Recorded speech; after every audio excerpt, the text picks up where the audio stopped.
تو خیر علم کے ساتھ جب بھی بے اتحادی ہوئی، بے توجہی ہوئی، اللہ تبارک و تعالیٰ نے اس علم کی دولت کو اٹھایا اور دوسری جگہ منتقل کیا۔ مدینے کے اندر منافقین پیدا ہوئے تو اللہ تبارک و تعالیٰ نے اس علم کی دولت کو وہاں سے منتقل کر کے کوفہ بھیج دیا۔ کوفہ وہ سرزمین ہے کہ جس کے اندر بڑے بڑے ائمہ مجتہدین پیدا ہوئے، جس کے اندر حضرت علی رضی اللہ تعالیٰ نے درسگاہ لگائی، اور اس درسگاہ کے اندر سب سے پہلے مدرس جو تھے وہ عبداللہ بن مسعود تھے۔ عبداللہ بن مسعود کے شاگردوں میں سے علقمہ اور ابراہیم نخعی اور اسی طریقے سے حماد، یہ تمام بڑے بڑے اکابرین پیدا ہوئے۔ اور پھر ان کے شاگردوں میں سے امام اعظم ابو حنیفہ، جو میرے بھی امام، آپ کے بھی امام، اور بر صغیر پاک و ہند، بلکہ دنیا کے مسلمانوں کے اگر 3 حصے کیے جائے تو 3 حصوں میں سے سمجھو 2 حصے پر امام اعظم، یا 4 حصے کرو تو 4 حصوں میں سے 3 حصہ امام اعظم کے مقلد اور 1 حصے میں دوسرے امام۔ یہ بڑا مقام اور مرتبہ اور یہ عزت اور یہ مرتبہ اللہ تبارک و تعالیٰ نے ان کو دیا کہ کسی اور امام کو نہیں دیا، کہ بڑے بڑے محدثین ان کے شاگرد۔ اور امام اعظم ابو حنیفہ کوئی عام شخص نہیں۔ اس بات کو یاد رکھو کہ باطل کا پروپیگنڈا بہت تیزی کے ساتھ چلتا ہے آج سوشل میڈیا کے اوپر، اور اسی طرح سے ہر پلیٹ فارم کے اندر کہ غیر مقلدیت یہ دعوت چلاتی ہے کہ تمہارا امام کیا، چند حدیثوں کا حافظ، اور اس کے پاس کیا، اور اس کے پاس کیا۔ تو امام اعظم ابو حنیفہ کی بات کو ہم ایسی تھوڑی مانتے ہیں۔ امام اعظم ابو حنیفہ کوئی عام شخص تھا، تابعین میں سے خیر القرون اس نے حاصل کیا۔ امام اعظم ابو حنیفہ نے صحابہ کرام کو دیکھا، ان سے صحبت لی، اور یہ بات ہم نہیں کہتے، یہ حنفی نہیں کہتے کہ حنفی کہتے ہو، بلکہ یہ بات شوافی نے لکھی اپنی کتاب کے اندر۔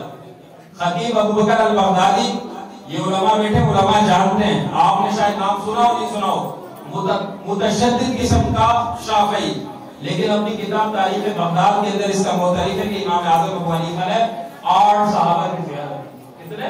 8 صحابہ۔ خطیب ابو بکر البغدادی متشدد قسم کا شافعی، لیکن کہتے ہیں کہ امام اعظم ابو حنیفہ جو ہے وہ تابعی ہیں، 8 صحابہ ہوئے مل چکے۔ اسی طرح خیرات الحسان کے اندر علامہ ابن حجر مکی بھی یہ بات لکھتے ہیں کہ امام اعظم ابو حنیفہ نے 8 صحابہ کی زیارت کی، بلکہ انہوں نے تو پوری کتاب خیرات الحسان فی مناقب الامام کہ امام اعظم کے مناقب میں لکھی ہے، اس میں امام اعظم کے فضائل بیان کیے۔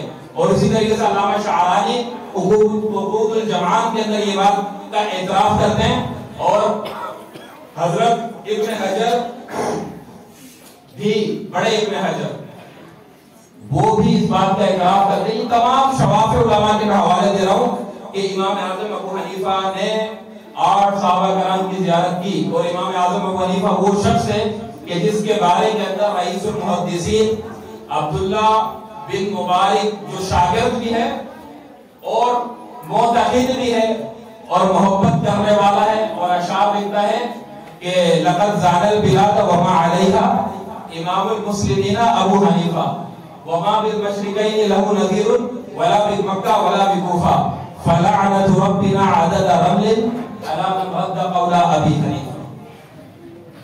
کہ زمین اور زمین کے اوپر جو کچھ ہے سب کو مزین کر دیا، زینت بخشی، کس چیز کے ذریعے؟ فقہ کے ذریعے۔ فقہ ایک زینت ہے انسان کی، عابد کے اندر اگر فقہ نہ ہو تو حدیث میں کیا آتا ہے؟ المتعبد بغیر فقہ کالحمار فی طاحونۃ، کہ وہ عابد جو بغیر سوچ سمجھ بوجھ بغیر فقہ کی عبادت کرے، اس کی مثال اس گدھے کی طرح ہے جو چکی کے اندر بندھا ہوا ہے، چل رہا تھا، پہلے پارٹ سے چلا ہے اور گھوم کے دوبارہ وہاں پر آیا تو گدھا ہی ہے، گدھا ہی کا چلا تھا اور گدھا ہی بن کر واپس آیا، گھوڑا نہیں بنا۔ مطلب جو جس کے پاس فقہ نہیں ہے وہ عبادت کرے گا تو شروع میں بھی خالی، آخر میں بھی خالی۔ تو وہ کہتے ہیں کہ مزین کر دیا کس کے ذریعے؟ فقہ کے ذریعے، کہ اس کو زمین کے اوپر جو کچھ ہے اس کو کس نے؟ جو مسلمانوں کا امام ہے ابو حنیفہ۔ نہ تو مکے میں اس کی مثال، نہ مدینے میں اس جیسا، نہ شام و یمن کے اندر، نہ عراق و بغداد کے اندر، نہ کوفے کے اندر، کہیں اس جیسا کوئی نہیں ملے گا۔ کیوں؟ اس کی وجہ یہ کہ فقہاء مجتہدین جن کی اتباع کی جاتی ہے ان میں سے کسی کو یہ اعزاز حاصل ہی نہیں ہے کہ وہ صحابہ کا شاگرد ہو. تبھی کہہ رہے ہیں، تبھی یہ فرما رہے ہیں کہ ان جیسا نہ مکہ، نہ کوفہ، نہ شام، نہ یمن، کہیں پر بھی کوئی مجتہد ایسا نہیں جو اس وقت امام اعظم کا ہم اثر ہو اور وہ صحابہ کرام کا تربیت یافتہ ہو.